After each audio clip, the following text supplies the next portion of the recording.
lahu ta'ziman li sya'ni wa asyhadu anna Muhammadan abduhu wa rasuluhu da'ila ridwani. Allahumma shalli alaihi wa ala alihi wa ashabihi wa ikhwani. Para ikhwan sekalian, terutama kawan-kawan di Dammam, Ustaz Sulhan dan kawan-kawan ya di Dammam. Alhamdulillah pada kesempatan kali ini kita bisa berjumpa melalui online ya. Semoga pertemuan kita diberkahi oleh Allah Subhanahu wa taala dan menambah derajat kita di akhirat kelak. Pada kesempatan kali ini kita akan bahas pembahasan yang tidak panjang tentang hukukul ukhuwah, tentang hak-hak persaudaraan. Ini pembahasan yang senantiasa perlu diingat-ingat kembali karena namanya persaudaraan, pertemanan.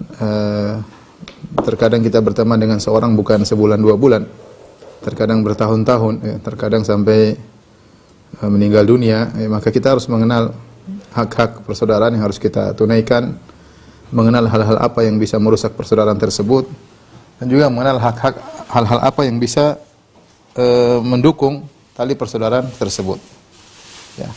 Karena alhamdulillah Allah Subhanahu wa taala membuka pintu-pintu pahala dengan pintu-pintu yang banyak. Dari pintu kita beribadah kepada Allah dengan baca Quran, dengan salat, dengan puasa, dengan salat malam, ya. Demikian juga Allah membuka pintu-pintu pahala dari interaksi kita dengan sesama. Interaksi kita terhadap orang tua kita, terhadap istri kita, terhadap anak kita, terhadap pembantu kita, terhadap tetangga kita, terhadap kerabat kita. Demikian juga interaksi kita terhadap kawan-kawan kita. Kalau kita bisa berinteraksi dengan cara yang baik, ya, maka sebenarnya ini salah satu ladang untuk membuka pahala yang besar, ya. Sebagaimana kita ketahui, salah satu amalan yang dicintai oleh Allah adalah mencintai karena Allah, bersaudara karena Allah Subhanahu wa taala. Sampai-sampai ketika Nabi SAW menyebutkan 7 golongan yang dinaungi oleh Allah Subhanahu wa taala, Nabi menyebut salah satunya adalah 2 orang saling mencintai karena Allah. 7 golongan tersebut semuanya adalah golongan-golongan yang hebat, ya. Di antara yang mudah untuk dilakukan adalah saling mencintai karena Allah Subhanahu wa taala. Oleh karenanya sebagian ulama mengatakan ini adalah rahmat Allah. Allah memberikan satu amalan yang mudah tetapi mendatangkan pahala yang besar. Coba kita renungkan siapa 7 golongan tersebut. Yang pertama adalah imam yang adil. Imam yang adil ini tidak mudah jadi imam yang adil. Banyak godaan, ya. Harus adil, tidak boleh pilih kasih, tidak boleh membela keluarga, ya, dan macam-macam. Tidak boleh korupsi, tidak boleh makan uang rakyat, ya, sembarangan, tidak boleh mengolah sembarangan. Susah menjadi imam yang adil, ya. Yang kedua, syabun nasya fi ibadatillah, anak muda yang tumbuh dalam ketaatan kepada Allah. Apalagi zaman sekarang susah, anak muda senangnya foya-foya, menghabiskan waktu yang tidak jelas, ya. Yang ketiga baru rajulani tahabba fillah ijtama'a alaihi wa tafarraqa alaihi. 2 orang saling mencintai karena Allah, berkumpul karena Allah, berpisah karena Allah. Yang keempat, rajulun qalbuhu mu'allaqun bil masajid. Seorang hatinya terikat kepada masjid. Dan ini juga tidak gampang. Sebagian kita kalau melangkahkan kaki ke masjid dalam kondisi berat. Sementara orang ini melangkahkan kaki dalam kondisi riang gembira karena hatinya rindu ke masjid. Mencapai derajatnya tidak mudah. Yang kelima lebih susah lagi, ya. Seorang laki-laki digoda oleh seorang wanita yang cantik, jelita dan kaya raya. Kita mungkin tidak pernah mengalami kondisi seperti ini, ya. Sebagian orang digoda sama perempuan jelek aja udah KO. Sebagian orang digoda dengan perempuan yang miskin aja udah KO. Apalagi digoda wanita cantik dan kaya raya, ya. Bagaimana menghindar, ya? WA-an terus, kirim foto terus. Transfer duit. Bagaimana orang enggak goyang imannya, ya? Ini susah menghindar. Yang keenam, rajulun tasaddaqa bi yaminihi fa akhfaha la ta'lamu shimaluhu ma tunfiqu yaminuhu. Seorang bersedekah, dia sembunyikan sampai tangan kirinya tidak tahu apa yang disedekahkan tangan kanannya. Ini juga berat. Karena namanya orang sukanya dipuji, sukanya diakui, ya. Sehingga biasanya mereka cerita tentang amal soleh yang mereka lakukan. Hatinya gatal, digelitiki oleh syaitan untuk bercerita apa yang dia lakukan. Yang ketujuh, rajulun dzakarallaha khalian fa fadat aynah. Seorang yang dia sendirian kemudian dia mengingat Allah, dia lantas menangis, ya. Ini 7 amalan ini amalan yang hebat, ya. Di antaranya yang disebut oleh para ulama yang mudah adalah mencintai karena Allah Subhanahu wa taala, ya. Apalagi pada hari kiamat Allah mengatakan ainal mutahabbuna bijalali. Mana di antara orang-orang yang saling mencintai karena aku? Al yauma uhilluhum udhilluhum fi yaumi la dhilla illa dhilli. Pada hari ini aku akan menaungi mereka di hari tidak naungan kecuali naunganku. Intinya saya ingin menegaskan bahwasanya kita punya waktu interaksi dengan kawan banyak. Kita ini punya waktu buat keluarga ada, buat kawan-kawan juga banyak ya. Berinteraksi melalui WA, berinteraksi melalui telepon, berinteraksi melalui pertemuan, ya, kerjasama dan yang lainnya, apalagi urusan dakwah, urusan syar'i atau urusan pekerjaan. Sehingga kita harus punya fikih bagaimana berinteraksi dengan kawan-kawan agar waktu kita yang banyak buat kawan-kawan ini, kita ketawa ketiwi di WA, kita bercanda di WA, tetap bernilai pahala di sisi Allah Subhanahu wa taala dan merupakan salah satu pintu untuk meraih pahala sebanyak-banyaknya dari sisi Allah Subhanahu wa taala. Oleh karenanya pada kesempatan kali ini kita akan membahas akan hal tersebut. Sebelumnya saya ingatkan bahwasanya persaudaraan nikmat dari Allah Subhanahu wa taala. Ini harus kita yakini ya, karena kalau kita bersengketa itu enggak enak, bermusuhan itu enggak enak ya, serang-serangan, sindir-sindiran, nyinyiran itu enggak enak ya. Kita berkawan, ketemu senyum itu kebahagiaan tersendiri. Makanya kata Allah Subhanahu wa taala, "Wadhkuru ni'matallahi 'alaikum id kuntum a'daan fa'alafa baina qulubihim fa'alafa baina qulubikum fa asbahtum bi ni'matihi ikhwana." Ya, ingatlah nikmat-nikmat yang Allah berikan kepada kalian tatkala kalian dahulu bermusuhan. Ya. Kemudian fa asbahtum bi ni'matihi ikhwana. Jadi kalian bersaudara karena nikmat Allah. Karena nikmat Allah. Jadi persaudaraan itu nikmat dari Allah Subhanahu wa taala yang harus disyukuri. Kita bisa ketemu kawan, kita bisa berjabat tangan, kita senyum dengan dia, bisa saling mengerti, saling membantu, saling menghargai. Ini nikmat dari Allah Subhanahu wa taala ya. Oleh karenanya harus kita syukuri, harus kita jaga, kita pupuk persaudaraan tersebut agar persaudaraan tersebut bukan hanya cuma di dunia tapi berlanjut sampai di akhirat kelak. Tapi di sini ada sedikit poin yang saya sampaikan dan tentunya saya tidak akan menyampaikan seluruh hak persaudaraan karena sangat banyak. Ya, waktu juga tidak cukup ya. Hak-hak persaudaraan.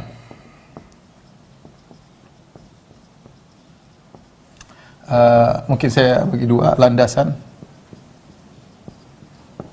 kemudian praktek ya. Adapun landasan mengenai hak persaudaraan, cuma dua saja. Yang pertama berkaitan dengan niat, berkaitan dengan cara atau landasan bermuamalah.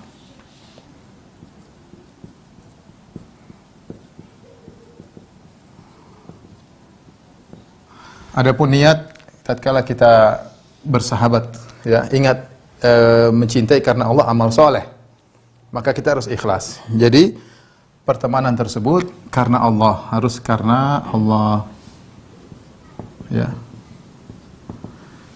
bukan karena dunia, bukan karena dunia. Ustaz, apakah kita nggak boleh berteman dengan kawan karena dunia? Boleh, nggak dilarang. Tapi kalau mau cari pahala harus karena Allah. Banyak pertemanan relasi yang kita bikin sama kawan-kawan, mungkin sama-sama hobi main bola, kita kawan sama dia. Sebagian orang sama-sama hobi main golf, jadi teman golf ya. Kenapa? Bukan karena Allah, tapi hobi masalah golf. Ada yang juga bertemanan karena maksiat, sama-sama suka ke bioskop, sama-sama suka nyandu heroin dan yang lainnya. Pertemanan karena setan ya. Pertemanan karena dunia tidak jadi masalah selama tidak ada maksiat. Tetapi kalau mau dapat pahala harus karena Allah. Semua yang mau dapat pahala harus karena Allah. Semua yang tidak karena Allah tidak ada pahalanya. Tidak ada pahalanya. Nah, ini harus kita perhatikan. Saya berteman dengan si fulan, benarkah saya berteman dengan dia karena Allah atau karena dunia? Kalau ternyata saya berteman dengan dia karena dunia, harus perbaiki niat kita. Jangan kita munafik ya, dalam tanda kutip ya, bermuka dua, atau kita lain di hati, lain di penampilan, kita nampakkan kepada dia seakan-akan karena Allah, ternyata dalam hati kita ada tendensi duniawi ya. Ini seorang jangan dan Allah Maha tahu isi hati seorang ya. Tapi adapun landasan bermuamalah, dua hadis yang ingin saya sampaikan. Yang pertama hadis Anas bin Malik radhiyallahu taala anhu dari Nabi sallallahu alaihi wasallam, kata Nabi sallallahu alaihi wasallam, la yu'minu ahadukum hatta yuhibba li akhihi ma yuhibbu li nafsi. Tidaklah beriman salah seorang dari kalian sampai dia menghendaki kebaikan bagi saudaranya apa yang disukai untuk dirinya. Di sini umum ya, saya ulangi. Tidaklah beriman salah seorang dari kalian sampai dia menyukai bagi saudaranya apa yang dia sukai untuk dirinya. Apa ini umum? Sebagaimana dia suka punya ilmu, dia ingin saudara dapat ilmu. Sebagaimana dia suka dia berhasil, dia ingin saudaranya sukses juga. Sebagaimana dia suka dia rumah keluarga berbahagia dengan istrinya mesra, dia ingin kawannya juga mesra. Bukan sebaliknya, dia senang kalau temannya berantem sama istrinya. Dia senang kalau temannya ternyata tidak dapat hidayah, dia senang temannya ternyata usahanya jatuh. Ini berarti salah dalam bermuamalah. Harus landasannya ini. La yu'minu ahadukum hatta yuhibba li akhihi ma yuhibbu li nafsihi, ya. Ya. Seperti itu. Yang kedua dengan makna yang sama, ketika Nabi SAW menyebut tentang fitnah, kemudian jalan keluarnya di antaranya kata Nabi SAW, wal ya'ti ilan nas, dalam Sahih Muslim, alladhi yuhibbu an yu'ta ilaih. Kata Nabi, hendaknya dia berbuat kepada manusia apa yang dia suka disikapi dengan sikap tersebut. Dia bersikap kepada orang lain dengan sikap yang dia sukai disikapi dengan sikap tersebut. Coba dalam persahabatan bagaimana? Kalau kita suka ketemu orang kita disenyumi, ya senyum sama orang. Kalau kita salam sama orang dibalas, makanya kalau orang salam kita balas, ya. Kalau kita ngobrol sama kawan, kita senang orang itu perhatian sama kita, ya kita kalau ngobrol sama dia perhatian, jangan sambil main HP lihat ke bawah, ya. Seperti itu. Jadi seperti itu. Kalau kita punya salah sama orang, kira-kira apa yang kita suka? Ya kita suka dimaafkan. Ya sudah, maafkan saudara kalau gitu. Ya. Kalau kita suka rahasia kita dijaga, maka jaga rahasia kawan. Seperti itu. Ini landasan bermuamalah, ya. Lakukanlah bersikap sama kawanmu apa yang kau suka untuk dirimu. Makanya kalau kita melakukan suatu sikap, pikir dulu, kira-kira kalau ini dilakukan pada saya bagus enggak? Kalau bagus, kerjakan. Kalau enggak bagus, jangan lakukan. Berarti itu enggak pas. Berarti enggak pas. Baik. Sekarang kita masuk pada praktek. Ya. Saya mau bagi dua, ya. Hal-hal yang harus dijauhi.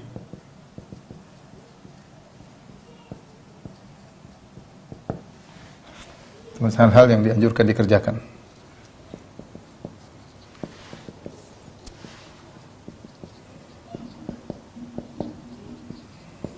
Banyak hal-hal yang harus dianjurkan untuk dikerjakan. Tentu banyak sekali, tapi saya ingin menyampaikan praktek-praktek umum yang harus kita perhatikan dalam kehidupan sehari-hari. Contohnya misalnya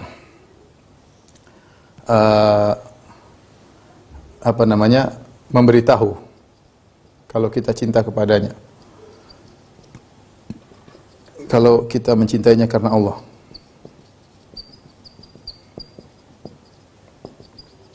Ya, ini boleh, ya.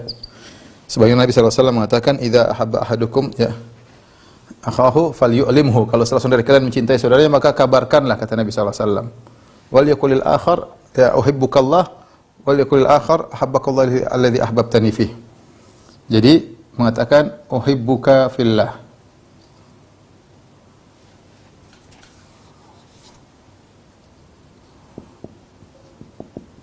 Aku mencintaimu karena Allah. Balasannya gimana? Ahabbakallah alladhi ahbabtani fihi. Aku mencintaimu karena Allah. Jawabannya, semoga Allah yang kau mencintai aku karenanya juga mencintaimu, ya. Ya. Dan subhanallah, sampai dalam hadis bagaimana Allah mengirim Allah mengirim malaikat untuk menyampaikan hal ini. Ketika ada seorang menjenguk saudaranya di negeri yang lain, fa arsadahullah ala madraji malakan. Allah kirim malaikat untuk menunggu tempat dia lewat. Ketika dia lewat, malaikat bertanya, "Aina turid? Kemana kau hendak pergi?" Kata dia, "Uridu akhan fi hadhil qaryah." Aku ingin menjenguk saudaraku di kampung ini. Ya, halaka min ni'matin tarubbuha alaik. Halaka min ni'matin. Apakah kau pergi ke sana karena urusan duniawi? Ada kebun yang kau tengok, atau peternakan yang kau tengok, ada harta yang kau titipkan. Kata dia, la walakinni uhibbuhu fillah. Aku jenguk dia karena aku mencintainya karena Allah. Malaikat berkata, fa inni rasulullahi ilaik. Aku ini utusan Allah kepadamu. Untuk apa? Untuk mengabarkan fa innallaha ahabbaka kama ahbabtahu fih. Sungguhnya Allah telah mencintaimu sebagaimana kau mencintainya karena Allah Subhanahu wa taala. Oleh karenanya, kalau ada seorang mencintai kita karena Allah, kita bilang semoga Allah mencintai juga karena Allah Subhanahu wa taala, ya. Jadi ini di antara hal yang bisa menumbuhkan kasih sayang di antara kaum muslimin. Kemudian di antaranya menjaga harga dirinya, menjaga kehormatannya. Di antara hal-hal yang berkaitan dengan menjaga kehormatan, yang pertama, kalau tahu aibnya tutup aibnya.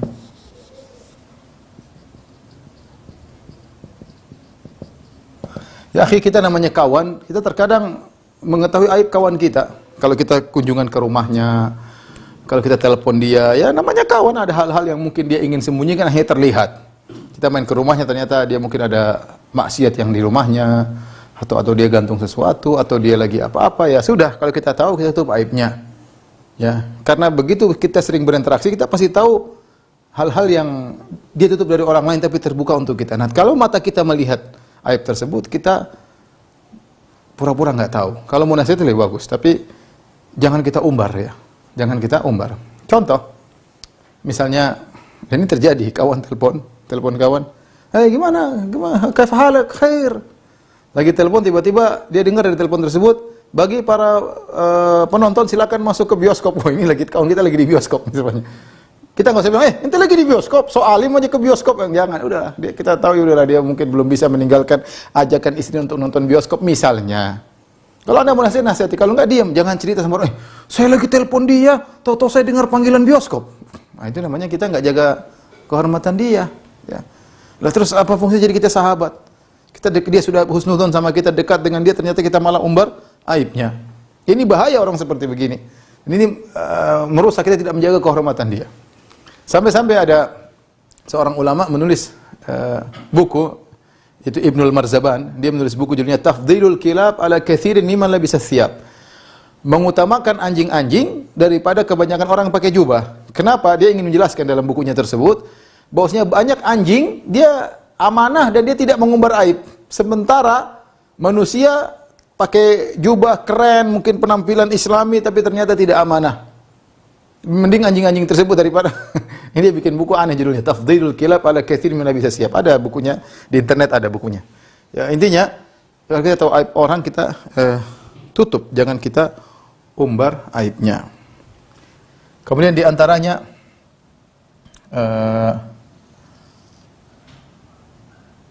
setelah kita tutup aibnya, jaga rahasianya. Ya. Kalau dia menitipkan rahasia, maka kita benar-benar harus ya jaga. Ini rahasia, bisa jadi dia bilang, bisa jadi dia minta dirahasiakan.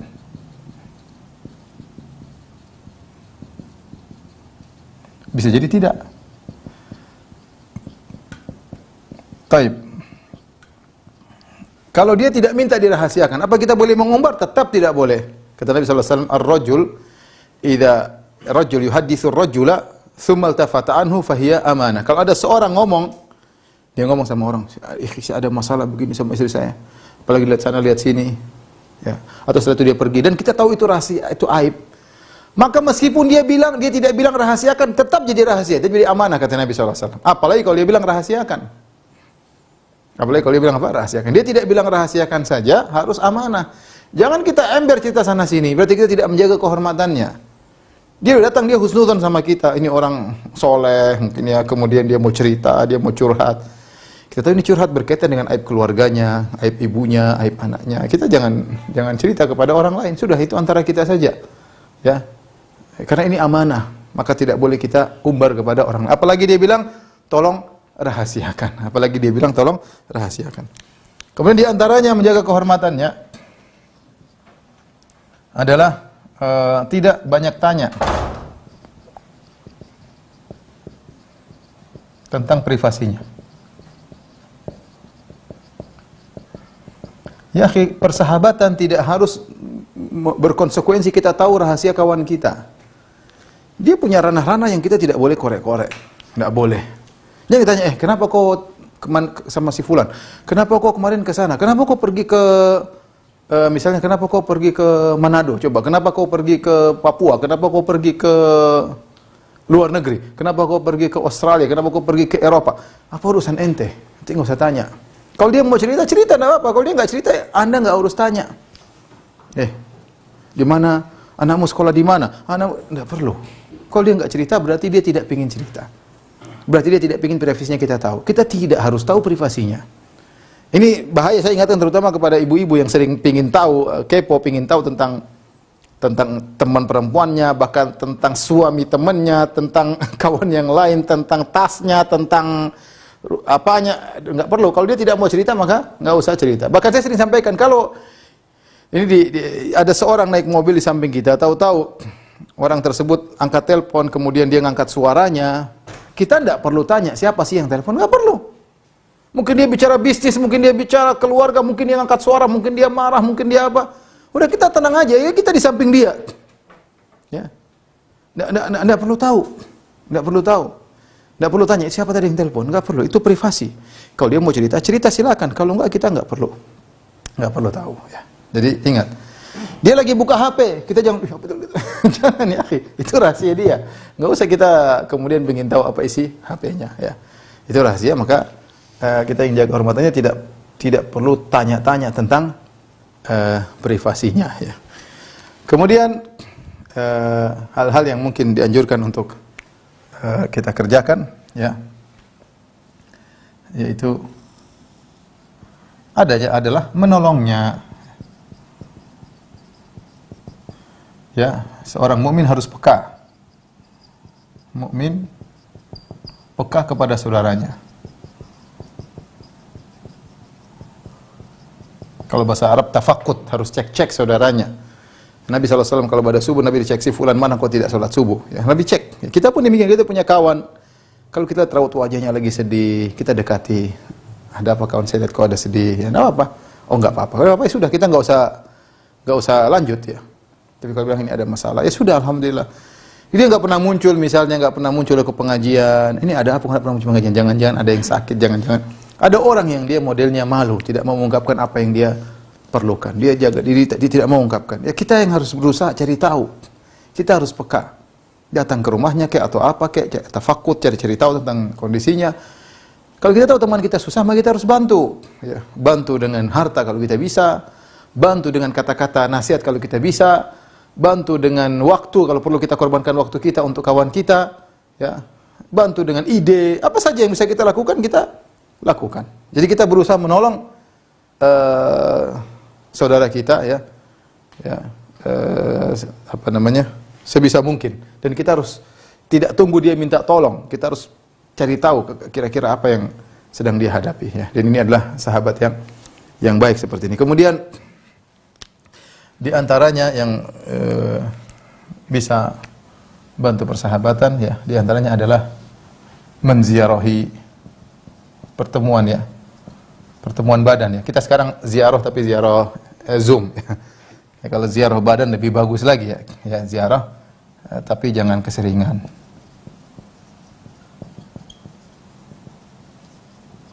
Apa kata Nabi SAW? Zur gibban tazdad hubban.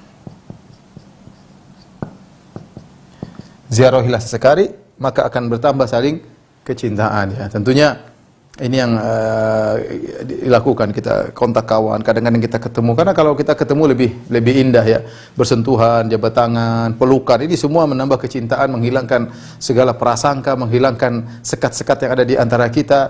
Dengan berpegangan, dengan berpelukan, maka perlu namanya menziarahi fisik dengan fisik. Ini perlu. Telepon juga oke, WhatsApp juga oke, tapi kalau ketemu langsung juga lebih baik. Tapi jangan keseringan. Kata Nabi SAW, jarang-jarangkan. Karena kalau keseringan, maka ini tentunya membawa mudarat, lebih banyak mudaratnya. Lebih banyak. Kecuali ada keperluan yang memang harus terus setiap hari, seperti Nabi SAW tiap hari menziarahi Abu Bakar, karena urusan dakwah. Tapi kalau nggak ada urusan, cuma sekedar urusan duniawi, ada cuma ketawa ke TV, maka jangan keseringan, ya. Jangan tiap hari, jangan tiap minggu, enggak. Sekali, sebulan sekali, kayak kita ketemu ngobrol, lepaskan kerinduan, kita ngobrol secukupnya. Karena kalau sering, akhirnya kita buang waktu. Akhirnya kita nanti gibah orang lain. Akhirnya kita mengorbankan anak istri. Anak harusnya dimanja, istri harusnya dimesra. Kita malah senang-senang dengan kawan-kawan kita, ya. Ini berlaku bagi laki-laki maupun perempuan. Taib, ini di antara hal yang mungkin perlu diperhatikan, ya. Jangan lupa juga kerjasama, ya, dengan kerjasama yang baik. Ada hal-hal harus dijauhi. Hal-hal yang harus dijauhi. Ada lagi satu, jangan lupa pandai bersyukur, ya. Kadang-kadang sepele, gara-gara sama-sama kawan akhirnya kita anggap sepele, padahal penting. Pandai bersyukur. Bersyukur, berterima kasih. Ya. Kalau ada kawan kasih kita kasih kita sesuatu, ya, hadiah kayak apa kayak, maka kita bilang syukran, jazakallahu khairan, jazakillah khairan. Kita doakan di malam hari orang tersebut. Ya, kata Nabi sallallahu alaihi wasallam, man la yashkurun nas la yashkurullah. La yashkurullah man la yashkurun nas. Tidak berterima kasih, tidak bersyukur kepada Allah orang yang tidak pandai berterima kasih kepada manusia. Ya, man sana'a ilaikum ma'rufan fakafi'uhu. Barang siapa yang melakukan berbuat baik kepadamu maka balaslah. Kalau kau tidak wa ilam tajidu ma yukafi'unahu fad'ulahu. Kalau kau tidak mendapatkan apa yang bisa balas kebajikannya maka doakan. Minimal kita mengatakan jazakallahu khairan. Kalau kita merasa jazakallahu khairan kita kurang, doa kita di malam hari, doain dia. Ya Allah, dia telah membantu saya, Allah berilah kemudahan baginya, lapangkan rezekinya, ya. Berilah hidayah kepadanya, berilah taufik kepadanya, doain dia. Pandai bersyukur, apapun kawan kita kasih, terima kasih. Kita menyenangkan hatinya. Apapun, jangan kita sepelekan, jangan kita akan sama kawan biasa, enggak. Meskipun sesama kawan, jangan lupa kita bilang terima kasih, minimal kita mendoakan dia. Jangan karena persahabatan kita dekat, kita enggak biasa. Kawan kita ngundang makan bakso, bakso berapa? 15.000. Biar terima kasih. 15.000 juga duit. 15.000 juga duit ya. Mau 10.000 juga duit, 5 real duit ya. Bilang terima kasih. Pandai berterima kasih. Jangan teman kita bantu seakan-akan itu sudah kewajibanmu jadi orang kaya, bantu saya. Enggak. Kita harus pandai bersyukur ya. Apalagi kalau dikasih hadiah kita berterima kasih kepada dia sebagai bentuk persahabatan. Taib, berikutnya hal-hal yang harus dijauhi. Tentu banyak ya, ghibah, namimah dan ini harus dijauhi, tapi saya ingin bahas beberapa poin aja. Yang pertama, perdebatan. Ya, perdebatan. Ya, ikhwan, beda antara perdebatan dan diskusi. Kalau diskusi, ya itu adalah baik diskusi, tukar pikiran. Tapi kalau perdebatan, apa ciri-ciri perdebatan? Misalnya, angkat suara. Ciri-cirinya angkat suara. Udah angkat suara ini lagi berarti debat ini. Siapa yang ngeyel? Kalau udah ngeyel ini berarti debat. Udah tinggalin. Kita ngobrol sama kawan dari tadinya diskusi berpindah kepada level berikutnya, level perdebatan sudah berarti jangan dilanjutkan. Ya teman kita punya salah, kita juga punya. Teman kita terkadang egonya muncul, terkadang kita juga egonya muncul. Abu Bakar dan Umar saja terkadang berdebat. Ya, sampai dalam hadis ketika datang Aqra' bin Habis At-Tamimi, kemudian sampai Abu Bakar atau berkata kepada Umar, atau Umar berkata kepada Abu Bakar, "Ma arata ila khilafi." Kau ini tidak ingin kecuali ingin menyelisihiku. Karena Umar kasih ide, Abu Bakar juga kasih ide. Intinya kalau sudah pada angkat suara ngeyel, maka tinggalkan perdebatan tersebut. Ingat sabda Nabi SAW, "Ana za'imun bi baitin fi rabadil jannah liman taraka al-mira'a wa in kana muhiqqan." Aku menjamin istana di pinggiran surga bagi orang yang meninggalkan perdebatan meskipun dia dalam kebenaran. Kita tahu kalau kita debat kita bisa ngalahin dia, tapi enggak usah lah. Ini perkara apa sih? Udahlah, kita yang penting kita persahabatan ya. Ya sudah. Meskipun kelihatannya kita kalah depan orang, sudah biarin aja ya. Kelihatan kita jelasin dia ngeyel, oh ini berarti dia sudah masuk dalam ruang lingkup perdebatan yang dianjurkan kita untuk meninggalkannya. Ya. Meskipun kita benar, apalagi kalau kita salah, ya. Nah, Allah Subhanahu wa taala berfirman, "Wa qul li ibadi yaqulatihi ahsan." Katakanlah kepada saudaramu dengan perkataan yang baik, ya. Bahkan Allah mengatakan, "Wa qul li ibadi," berkatalah kepada hamba-hambaku dengan perkataan yang terbaik. "Wa qul linnasi husna." Ucapkanlah perkataan kepada manusia ucapan yang baik. Kalau kepada manusia secara umum kita berkata baik, apalagi kepada kawan, hati-hati ngomong. Jangan asal kalau kita yang kita tinggalkan selain perdebatan juga ceplas-ceplos, ini juga nggak bagus. Ya, kita ingat ada orang-orang sekitar kita yang baper, tidak semua orang tidak baper. Oh, bagi saya biasa aja dia baper aja. Sudah kalau dia baper ente jangan manfaatkan bapernya. Dia baper ya kalau tetap jaga perasaannya. Ada orang baper. Jangan kita ceplas-ceplas ngomong, biasa aja. Biasa tapi kalau dia tersinggung, ya. Jangan nyinggung kita. Wa qul linnasi husna, ucapkanlah kata-kata yang baik. Wal kalimatu thayyibatu shadaqah. Ucapan baik sedekah. Kalau sama orang saja kita berusaha baik, apalagi sebagai kawan dekat. Ya, ucapkan kata-kata. Tulisan di WA, hati-hati, kontrol, jangan sampai ngejek, jangan sampai merendahkan. Ngejek, hati-hati. Ya, ada orang baper di antara kita ya. Maka seorang berusaha mengucapkan kata-kata yang terbaik, jangan ceplas-ceplas. Sebagian orang kalau ngomong ceplas-ceplas, tidak dia pikirkan dampaknya ya. Jadi Allah mengatakan wa qul li ibadi yaqulatihi ahsan. Ucapkanlah kepada manusia perkataan yang terbaik. Jadi kita berusaha mencari pahala dengan bertutur kata yang baik, baik dalam grup WhatsApp apalagi berbicara dengan langsung. Harus dijauhi di antaranya adalah suudzon, berburuk sangka. Ini juga kalau sama kawan, sama orang secara umum tidak boleh suudzon, apalagi sama kawan dekat. Cek dulu. Apa susahnya kita cek? Sekarang mau cross check mudah, tinggal telepon WA gratis. Apa susahnya kita cross check ya? Ya, jadi kalau kita suudzon hati-hati, ini bikin masalah banyak. Apa kata Umar? Wala tadhunanna bi kalimatin kharajat min akhika su'an wa anta tajidu laha minal khairi mahmala. Jangan kau membawakan perkataan temanmu kepada makna yang buruk sementara kau masih bisa bawakan kepada makna yang baik. Ini ngomong ya bisa ditafsirkan, dibawakan tafsir yang baik ya. Al mu'min yatlubul ma'adzir. Seorang mukmin berusaha mencari uzur bagi kawannya. Wal munafiq yatlubul atharat. Orang munafik cari kesalahan-kesalahan. Ya.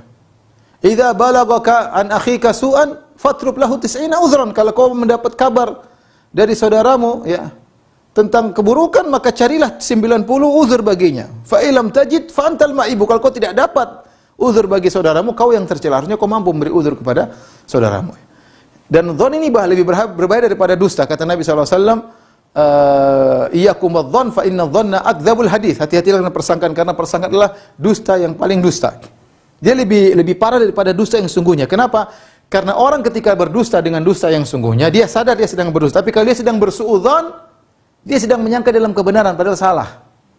Sehingga dia lebih parah daripada dusta yang sesungguhnya. Maka seorang berusaha meninggalkan perdebatan, meninggalkan ceplas-ceplos, meninggalkan suudzon dan meninggalkan segala perkara yang bisa memecah persaudaraan. Ini saja para ikhwan di kawan-kawan di Dammam yang sedikit yang saya sampaikan. Semoga bisa memberi pencerahan bagi antum sekalian, bagi saya juga. Selanjutnya kalau ada yang bertanya, saya persilahkan. Wallahu taala alam bisawab. Assalamualaikum. Baik Ustaz, jazakallahu khair atas ilmunya. Ini ada pertanyaan dari beberapa ikhwah hadirin di Dammam. Dari Saifuddin di Dammam. Assalamualaikum Ustaz, bagaimana cara kita menyikapi saudara kita yang zalim terhadap kita, yang mengambil hak orang tua kami seperti tanah warisan dan masih juga musuhi orang tua kami. Bagaimana sikap kita sebagai anak? Yang zalim kawannya atau saudara kandung? Itu di sini saudara Ustaz. Saudara kandung berarti ya. Saya lupa ada pembahasan memaafkan. di antara hal yang perlu diperhatikan di antara ikhwan, sikap lapang dada, mudah memaafkan. Ini secara umum ya. Sikap memaafkannya sikap yang membahagiakan seseorang ya. Kalau kawan kita salah, kita harus tahu bahwasanya kawan kita itu tidaklah sempurna, dia pasti punya kekurangan ya, siapapun dia. Ustadz pun demikian, punya kekurangan. Kadang kita berkawan dengan ustadz, kadang kita berkawan dengan orang lebih tua. Bagaimanapun dia, meskipun dia orang bijak, tapi dia mungkin punya kekurangan, kesalahan yang mungkin kita tidak suka. Ketika kita tahu dia punya kekurangan dan dia salah, maka kita biasakan diri untuk mudah memaafkan. Win? Masih jalan? Masih ya? Enggak, itu lagi stop itu.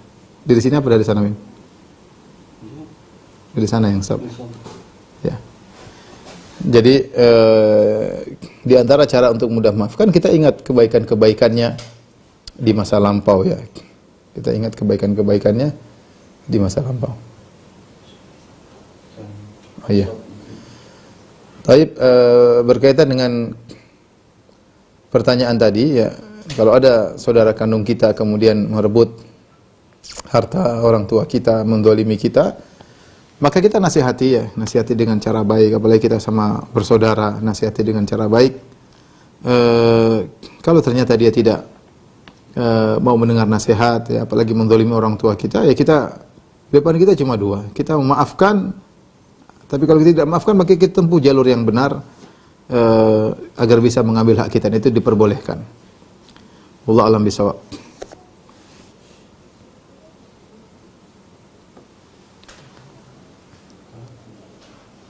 Baik, pertanyaan berikutnya.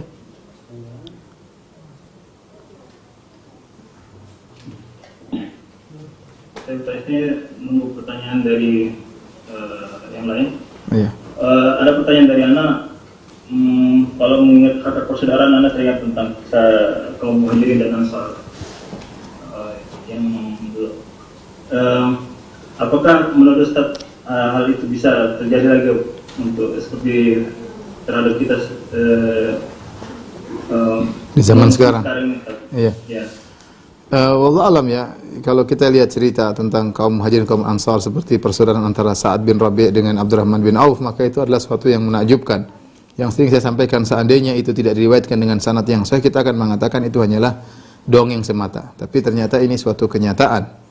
Bagaimana seorang laki menawarkan setengah hartanya kepada saudaranya dan menawarkan sebagian istrinya kepada saudaranya. Bahkan dia suruh pilih, kau lihat istriku lebih dari satu, mana yang lebih kau sukai, maka kabarkan, aku akan ceraikan. Dan ini pengorbanan luar biasa.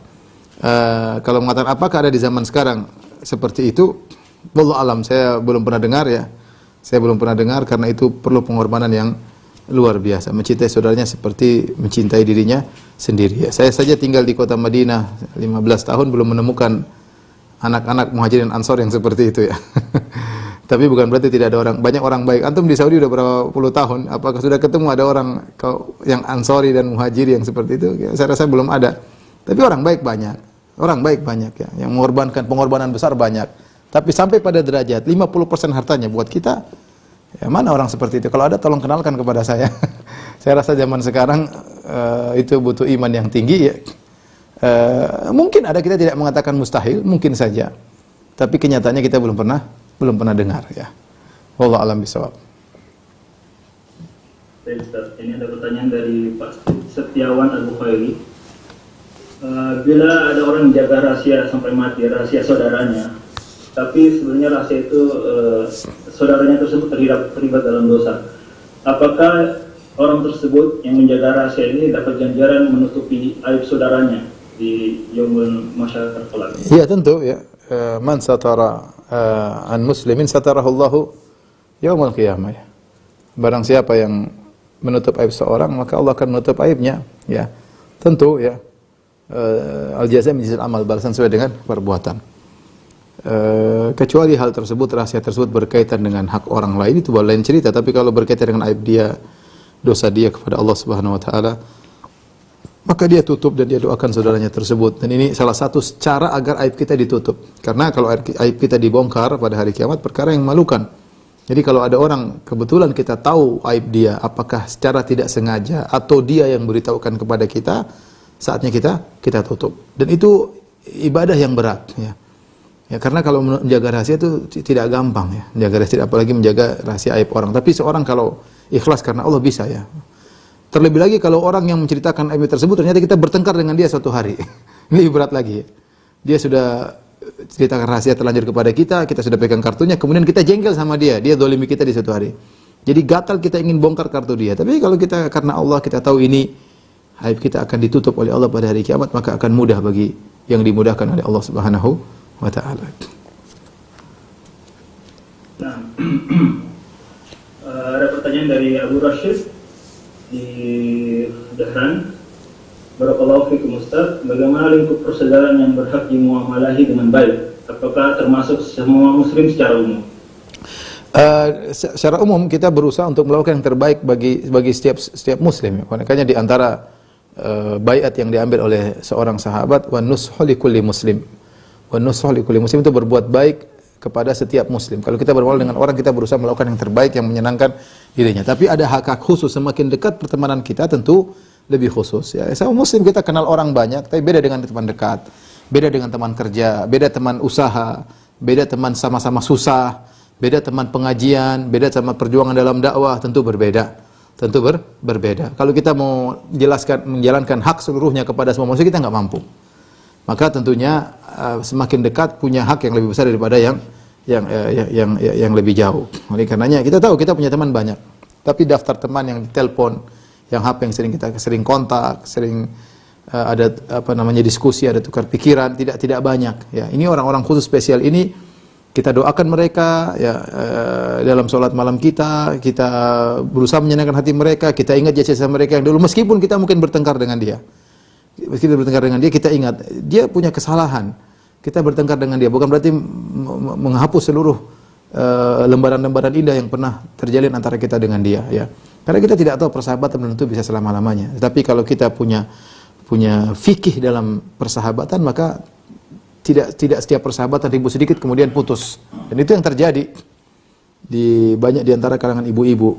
Tadinya kompak kemana-mana bareng, ngaji bareng, ya. Kemana-mana bareng, tiba-tiba ribut, tiba-tiba musuhan, tiba-tiba bongkar-bongkaran aib. Itu menunjukkan mereka bersaudara tanpa fikih, ya. Dan mereka bersaudara bukan karena Allah tapi karena hawa nafsu, ya. Kalau orang bersaudara karena Allah, dia ngerti hak-hak sahabat kayak apa, sehingga tidak serta-merta sahabatnya melakukan kesalahan kemudian bermusuhan. Wallahu a'lam bishawab. Berikutnya ada pertanyaan dari Umur Akil. Bismillah Ustaz, jika kita dizalimi oleh saudara tadi,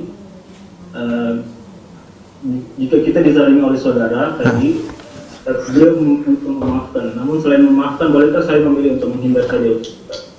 Ya boleh. Jadi kalau kita tahu kawan kita, saudara kita itu sifatnya buruk dan kita bisa terjerumus kepada kesalahan kedua kali, dizalimi kedua kali, maka kita menghindar. Kita menghindar. Tapi kita jangan bermusuhan. Jangan bermusuhan. Saya sering sampaikan, ya ikhwan, kita berkawan dengan banyak orang. Tidak semua cocok dengan kita. Kata Nabi SAW, al-arwahu junudun mujannadah, fama ta'alafa minha, fama ta'arafa minha talaf, fama tanakara minha ikhtalaf. Allah menciptakan ruh itu berkelompok-kelompok. Kalau mereka bertemu nanti, apa yang saling mengenal maka akan cocok. Yang tidak kenal akan berpisah. Dan itu kita tidak bisa, ini kalau kata orang, chemistry-nya ketemu. Dan itu suatu kenyataan. Kita berteman sekian lama, ada teman-teman yang akhirnya kita menjauh, akhirnya kita. Tapi ketika kita menjauh atau kita tidak berteman lagi, jangan bikin permusuhan. Jangan bikin permusuhan. Karena waktu kita terbatas, nggak mungkin kita berteman dekat dengan banyak orang, nggak mungkin. Nggak mungkin. Kita pasti punya teman-teman yang bisa berjalan dengan maslahat duniawi dan maslahat akhirat kita. Kita cari teman-teman yang seperti itu. Untuk berteman dengan seluruhnya kita nggak mampu. Ya, waktu kita terbatas, umur kita terbatas. Ya. Tetapi ketika kita ada masalah, berusaha kita keluar. Ini sering sampaikan. Kalau ada masalah, keluar dengan baik. Contoh, saya sering sampaikan, kita masuk di suatu grup. Ternyata grup tersebut isinya cacian, makian, kemudian hinaan. Kita nggak cocok. Kita jangan langsung, kalian memang kurang ajar, saya bikin buang waktu di grup ini, kemudian assalamualaikum. Jangan. Kita bisa keluar dengan baik. Dan assalamualaikum ikhwan sekalian. Mudah-mudahan grup ini menambah kedekatan kita dengan Allah, saling mengerti kita dengan akhirat. Mohon maaf saya lagi sibuk, saya ada keperluan. Jadi saya tidak bisa lanjut lagi, mudah-mudahan di lain waktu. Assalamualaikum. Kan enak. Meskipun kita gerundel. Kalau kita bisa keluar tanpa harus ribut, kalau kita bisa berpisah tanpa harus ribut, lakukan. Ya ikhwan, tidak semua yang kita rencanakan kemudian berjalan mulus. Ya. Kita bisa saja berkumpul dengan 10 orang, bisa kumpul dengan 5 orang, kemudian kita berjalan sebulan, 2 bulan, 1 tahun, ada ketidakcocokan. Ketika tidak cocokan, ya mesti kita mungkin nasihat, nggak nyambung, kayaknya kita harus pisah dengan cara yang baik. Sehingga tidak menjadi beban kita. Suatu saat kita ketemu lagi, kita dalam kondisi baik. Tapi kalau kita pisah dengan ribut-ribut, yang sana juga marah, musuh seumur hidup. Setiap dengar namanya sakit hati. Setiap dia lihat dia sakit hati. Ya, jangan, kita menyiksa diri. Keluar dengan cara yang baik. Jadi seperti tadi pertanyaan ikhwan tadi, atau penanya tadi bagus. Ustaz, kalau saya tidak berteman lagi, saya memilih menghindar, saya maafkan, oke, nggak ada masalah. Tapi jangan ribut. Jangan berpisah dengan permusuhan. Itu nggak baik. Masalahnya repot nanti. Tapi ada yang bertanya lagi? Ustaz, ini pertanyaan terakhir Ustaz. Iya. Lagi ada di Oke. Dari Abu Najwa di Damam, apakah termasuk cinta karena Allah apabila ada orang selalu mendekati kita dengan nasihat-nasihat agama tapi membuat kita jengkel? Bagaimana sikap kita? Kenapa kita disindir terus? Ya bisa jadi orang, ya. Banyak orang yang cinta namun tidak tahu cara mengungkapkannya. Contoh misalnya seorang cinta kepada kawannya tapi dipegang terus kemana-mana, ini jengkel lagi, dipegang-pegang terus tangannya, gimana? Ente cinta sama saya, cinta karena tapi jangan begini caranya. Ya, ada orang yang mencintai tapi dia tidak faqih, ada orang mencintai tapi tidak paham cara mengungkapkan cinta. Ada orang mencintai maksudnya ternyata dipahami menyindir. Intinya kalau dia nasihati ya jadi berusaha gini, kalau dia menyinggung kita, tetap balas dengan baik. Jadi, ya akhi, Masya Allah nasihatmu bagus-bagus ya. Tapi kebanyakan banget, bilang aja, ngomong baik-baik aja. Jadi dia kurang itu, terlalu sering terlalu banyak nasihat bertumpuk di sini, saya tidak bisa amalkan. Contoh dengan cara yang tawadhu, kita bilang, yang nasihat banyak banget antum, yang si fulan juga nasihat anak banyak, subhanallah saya belum bisa ngamalkan. Bagaimana kalau kuantitas nasihatnya jangan sebanyak ini, atau gimana lah. Intinya kalaupun menolak orang dengan cara baik, menasihati orang dengan cara baik, pilih kata-kata yang baik. Jangan kita angkuh, jangan kita mudah merendahkan orang, jangan. Taib, ini saja ya kepada kawan-kawan semua di Dammam yang saya sampaikan pada kesempatan kali ini. Semoga kawan-kawan tetap bisa fokus dalam menjalani keterasingan di negeri orang. Tetap dekat kepada Allah Subhanahu wa taala, tetap bisa solidaritas di antara kawan-kawan ya. Kalau ada yang susah tolong diperhatikan ya. Semoga pertemuan kita diberkahi oleh Allah Subhanahu wa taala. Wabillahi taufiq wal hidayah. Assalamualaikum warahmatullahi wabarakatuh. Assalamualaikum warahmatullahi wabarakatuh. Jazakallahu khairan Ustaz. Baik, dengan ditutupnya kajian oleh Ustaz Firna, maka berakhir juga pertemuan kita hari ini.